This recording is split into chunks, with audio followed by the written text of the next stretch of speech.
Welcome to the Bernadette Jackson Podcast, where we are redefining how the world views women with daddy issues by discussing topics, sharing stories, and gaining insight, all from the perspective of a fatherless daughter. I'm your host, Bernadette, the creator of Her Way.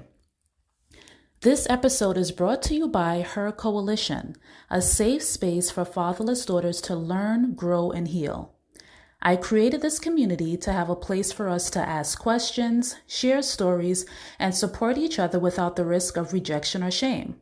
I conduct workshops, host Q&As, and go deeper into discussion about the things I discuss on the podcast or share on social media.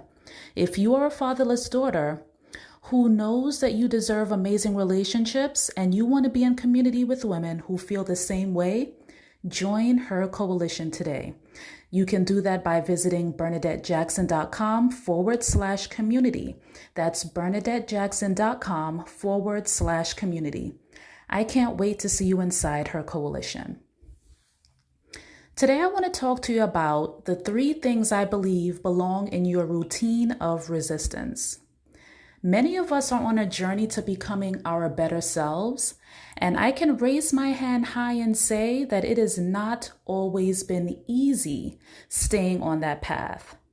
If I'm honest, there are times when I just want to go back to what is familiar because it's easier to navigate.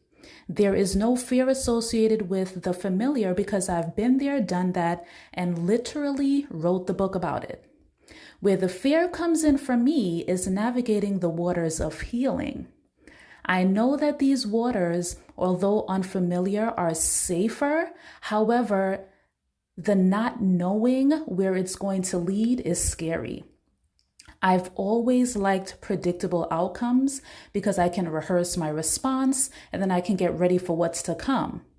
You can't do that when you are intentional about changing your life. The road changes from day to day. All you know is that the outcome will be worth the effort that you put in. So the way that I have learned to manage my anxiety about the unknown is to create a routine of resistance. A routine of resistance is a concept that I heard about from my business mentor. It wasn't explained in any detail at the time when she mentioned it. However, I understood the meaning by the title. I put the term on a Post-it and I placed it on my desk so that I would always have it in my line of sight whenever I looked up. And I've sat with it for several months now and finally got around to defining what my routine of resistance would look like. But before I jump into what mine is, I just want to define what the term is. A routine of resistance is what you are committed to doing so that you don't go back to the old version of yourself that you have evolved from. Everyone's routine of resistance will be different depending on where they are on their journey and what they need. However, there are 3 things that I believe we all need as part of our routine of resistance, and that is what I'm going to share with you today. Number 1, investigate your fear. As fatherless daughters, fear of abandonment and fear of rejection are the underlying reasons why we do the things that we do. That means that our internal narrative, if left unchecked, will conjure up all of the ways that things can go wrong, highlight our imperfections as the reason that we are unqualified, or trick us into believing that we don't deserve our heart's desire. When this happens, our brain is ready with fear-based responses that we have developed over time to cope with how these thoughts make us feel about ourselves. Before you launch into that all too familiar sequence of fear-based responses, pause. Take a deep breath and ask yourself, what evidence do I have that this fear is real? Again, you're going to pause, take a deep breath, and ask yourself, what evidence do I have that this fear is real? This question creates the break that you need so that your neural pathways can begin to create a new path to a different response. The reason fear needs to be absolutely investigated is because it almost always is rooted in what you believe about yourself. So if you believe that you don't deserve amazing relationships, when you experience them, your brain will start to show you all of the reasons why that relationship will end. It's cause and effect. Your fear is a liar that cannot be trusted, so it must be put on trial. All great investigations start with the evidence. So look for the evidence in yourself and in your relationships that the fear that you have is real. And if you cannot find any, the fear is unfounded. So free yourself to focus on the truth that you see in and around you instead. Number 2, nurture yourself. How many of you can say that you know what you need from yourself in order to feel loved and cared for by you? If you are honest, this isn't something that you've even contemplated for very long. Many of us believe we know how to nurture ourselves, but we really don't.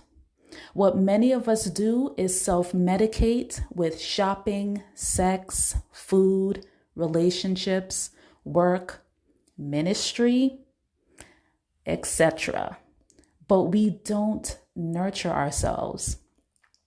The self-medication is a temporary fix that we believe solve the problem because we feel better in the moment, but deep down that problem is still there waiting for the next opportunity to rear its head so that we can self-medicate again. It's a cycle that many have no idea they're even on. Nurturing yourself looks like asking yourself questions like, what do I need physically and emotionally to feel comforted? And do I have those things? What needs have I ignored and why? What can I gift myself to meet these needs? This could be therapy, a retreat, a mentoring program, anything really. When I need comfort, what do I do? And who can I turn to when I need support? That last question brings me to number 3, which is get into community. Create a support system that you are invited to.